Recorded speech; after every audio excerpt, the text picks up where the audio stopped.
Of the 7 wonders of the ancient world, only one has eluded discovery. A phantom masterpiece, it exists not in stone and mortar, but in the pages of history and the landscape of our imagination. The Hanging Gardens of Babylon, a name that conjures a vision of impossible beauty, a green mountain rising from the arid plains of Mesopotamia. The legend, passed down to us by ancient Greek and Roman historians, tells a story of love. Of Nebuchadnezzar II, the mighty king who conquered Jerusalem and built Babylon into the most magnificent city in the world. And of his queen, Amytis. She, it is said, came from the green and mountainous land of Media, a stark contrast to the flat, sun-baked world of Babylon. The queen grew homesick. She longed for the verdant hills and cool air of her youth. And so, to please her, the king commanded the impossible. He would build her a mountain. He would bring the forests of her homeland to the heart of his desert empire. Ancient writers described a structure of incredible ingenuity. Terraces built of baked brick and bitumen, rising one above the other like a theater. The vaults were designed to be hollow, allowing for inspection and repairs, and to house the machinery that would be the garden's lifeblood. To prevent water from destroying the brickwork, each terrace was meticulously waterproofed. On top of this impervious layer, a great depth of earth was piled, earth deep enough to sustain the roots of even the largest trees. Trees and plants were brought from across the known world, a botanical collection to rival any in history. But the greatest marvel was not the plants themselves, but the water that sustained them, a constant supply lifted from the nearby Euphrates River. This was achieved by a hidden engine of human and mechanical power, working day and night in the heart of the structure. This water then flowed through intricate channels, creating streams and waterfalls that nourished every level of the Green Mountain.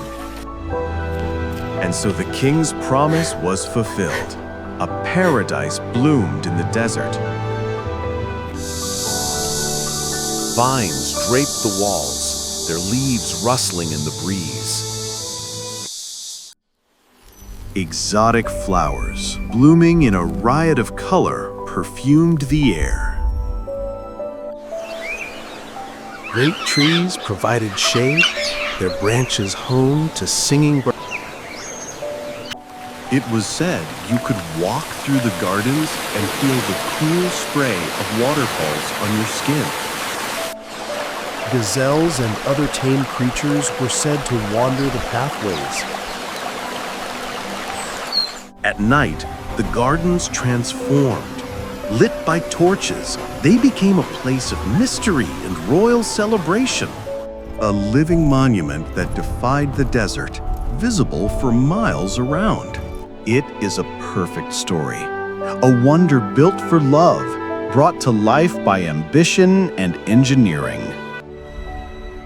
A story so perfect, in fact, that it might just be a myth. Because when we leave the realm of legend and turn to the hard soil of Babylon itself, the story vanishes.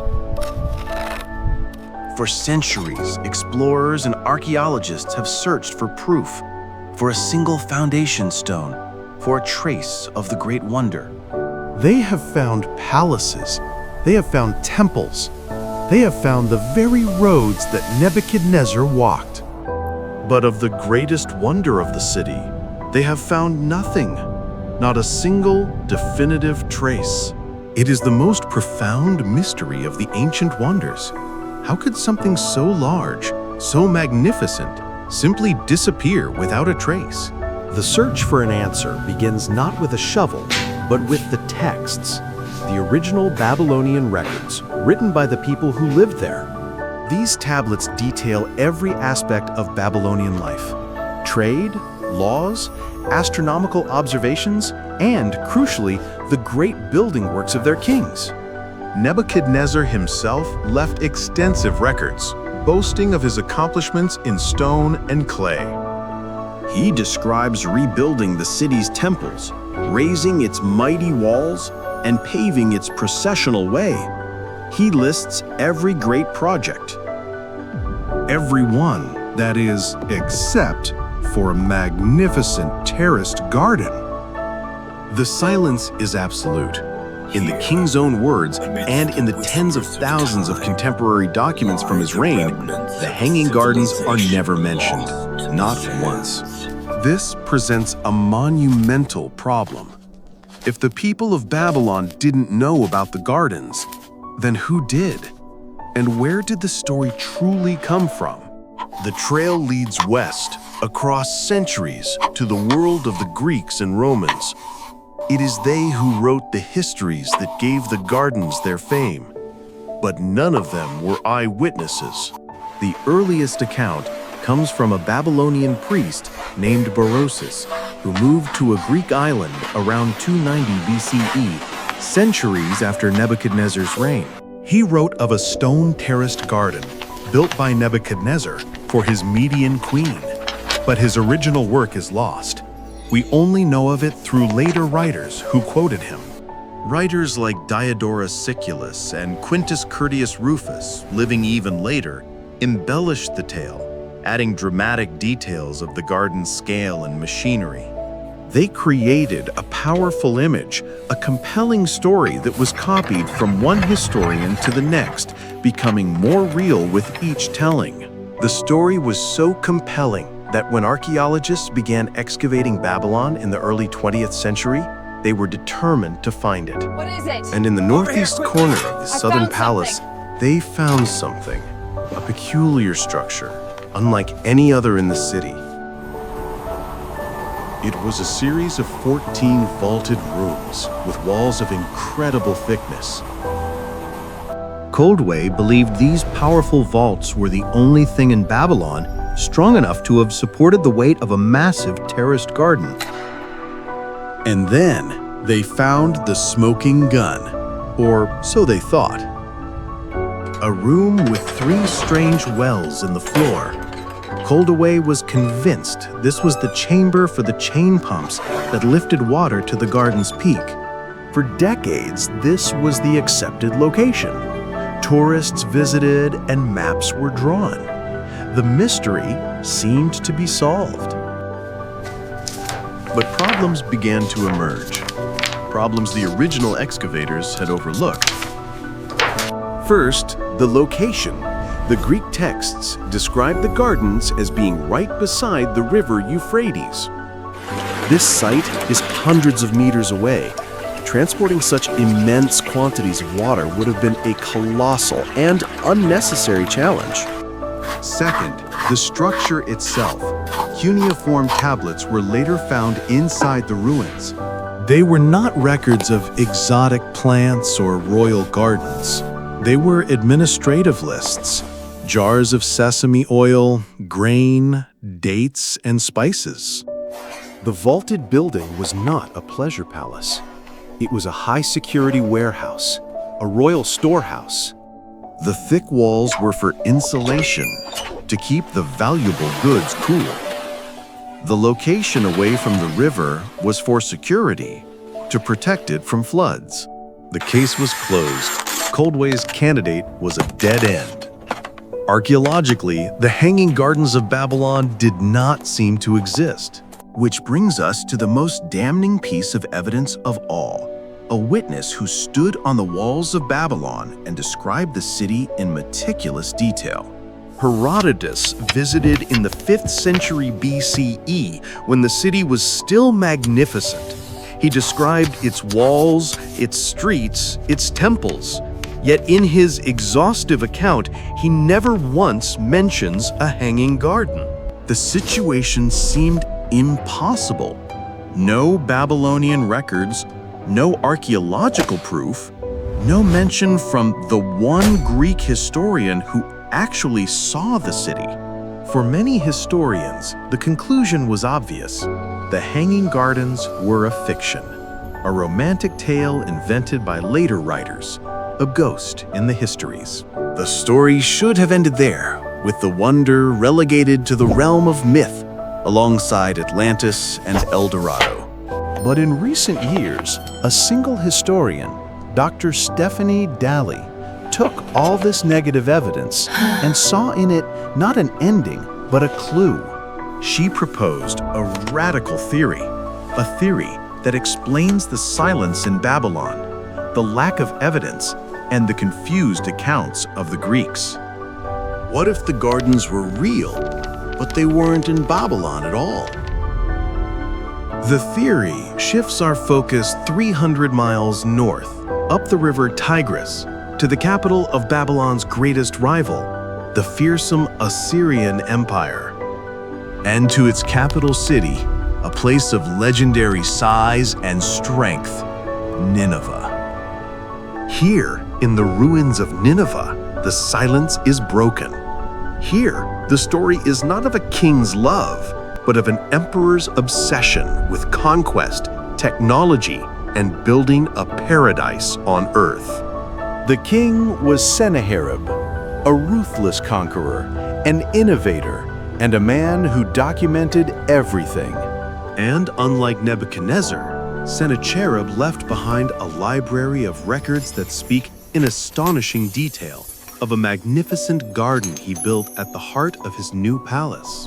He called his palace the Palace Without Rival, and next to it, he created a park that he boasted was a wonder for all peoples. The descriptions are eerily familiar. A man-made mountain, covered in trees and exotic plants. But Sennacherib's records provide something the Babylonian legend never could: a detailed technical manual of how it was actually built. He describes with immense pride his greatest engineering challenge, bringing enough water to his high garden to create a paradise in a dry land. His solution was breathtaking in its scale and ambition. A network of canals stretching for more than 50 miles into the mountains to tap fresh springs. This was not a single ditch. It was a monumental feat of hydraulic engineering, involving dams, tunnels, and, most remarkably, stone aqueducts to carry water across deep valleys. And unlike the mythical Garden of Babylon, the proof for this is not lost. The remains of Sennacherib's aqueduct at Jerwin can still be seen today. Sennacherib was so proud of his achievement, he carved a triumphant inscription right onto the stonework. He boasts, "Over great valleys I spanned a bridge of white stone blocks. I made those waters flow over it." This is not legend. This is an engineering manual, written in stone. But bringing water to the city was only half the battle. How to lift it to the top of a man-made mountain? Here again, Sennacherib's records provide a stunning answer, describing his use of a new technology, the water screw. This device, a large screw turning inside a cylinder, was thought to have been invented by the Greek genius Archimedes 400 years later. The Assyrians were centuries ahead of their time. Sennacherib writes about a new method of casting bronze using a lost wax technique to create these massive, intricate screws. A battery of these screws, powered by teams of laborers, would have lifted a continuous and powerful stream of water to the garden's highest levels. The evidence is not just in the texts. On the walls of Sennacherib's palace, a great stone relief was found depicting his gardens. It is a landscape scene, unique in Assyrian art. It shows a hill covered with different types of trees. Water flows in channels between the trees, and a small building, perhaps a pavilion, sits at the top. Most importantly, the garden is shown on a terraced, arched structure. It is undeniably a hanging garden. The location, the technology, the king's own words. and the visual evidence from his palace walls. It all points to Nineveh. But if the gardens were in Nineveh, how did the legend place them in Babylon? The answer may lie in imperial propaganda. After the Assyrians conquered Babylon, Nineveh was sometimes referred to as New Babylon in royal inscriptions. Furthermore, after Nineveh was utterly destroyed in 612 BCE, Babylon rose to become the region's dominant power. The memory of the Great Garden may have simply transferred to the more famous surviving city. The legend of Babylon had the right story, but the wrong address. The love story of the homesick queen was likely a later romantic invention to explain a wonder whose true technological origins had been forgotten. So let us rebuild this lost wonder, not as legend, but as it truly was, based on the words of the king who built it. The base, a massive stone and brick structure of arches and vaults, perhaps 100 feet high. On top, a layer of rich soil, ready to receive life. Then the trees. Sennacherib boasted of planting an entire replica of Assyrian mountain forest. He collected plants from across his vast empire. Grapevines, fruit trees, and rare aromatic shrubs. Finally, the water. Switched on like a great machine, it flowed from the peak, creating streams and rivulets. This was not just a garden. It was a statement, a living, breathing symbol of Assyrian power. A place for the king to relax, surrounded by the spoils of his empire. It was designed to imitate nature, but also to tame it, to show that the king's power could make a forest grow on a mountain of stone. He even brought animals from his campaigns. The reliefs show lions, gazelles, and other creatures in a park-like setting. This was not the secret romantic hideaway of the Babylonian legend. It was a public proclamation of power, a wonder designed to be seen, to intimidate, and to inspire awe. The garden at Nineveh was a masterpiece, and for a brief time, it was the greatest wonder of the Mesopotamian world. But the Assyrian Empire, built on conquest and fear, was destined to have many enemies. In 612 BCE, a coalition of its former subjects rose up and laid siege to the city of Nineveh. The city that had terrorized the world was about to be wiped from the face of the earth. The great palace without rival was put to the torch, its magnificent reliefs shattered and buried. And the garden, the great wonder of the Assyrian world, met the same fiery end. Its great trees were burned to ash, its complex water systems smashed and choked with rubble. For 2.5 millennia, the story of this real wonder lay buried and forgotten, while the ghost of a garden that never was haunted the ruins of Babylon. It is a perfect irony of history. The great wonder was so completely erased that its memory attached itself to the capital of its destroyers. So what does this discovery mean? It means one of the great wonders of the ancient world may not be lost after all. It was simply hiding under the wrong name. History is not always a clear, linear story. It is a puzzle, pieced together from broken fragments, with many pieces missing. Sometimes a simple romantic story, like a garden built for a homesick queen, is more powerful and easier to remember than a complex truth of engineering and imperial ambition. The legend became a whisper of paradise, echoing down the centuries, while the true garden became an echo of dust, buried and forgotten. But the evidence, when re-examined, is overwhelming. let us review the case for Nineveh. Fact: King Sennacherib of Assyria left detailed records of a terraced, watered garden he built beside his palace at Nineveh, calling it a wonder. Fact: He documented the unprecedented hydraulic engineering used to water it, including a 50-mile network of canals and stone aqueducts. Fact: He invented the water screw, a revolutionary technology for lifting water 4 centuries before it was believed to have been invented. Fact: A relief carving from his palace shows a garden on an arched terraced structure, matching the description of a hanging garden perfectly. And fact: The city of Babylon has yielded no archaeological evidence of a garden, and no contemporary Babylonian text ever mentions one.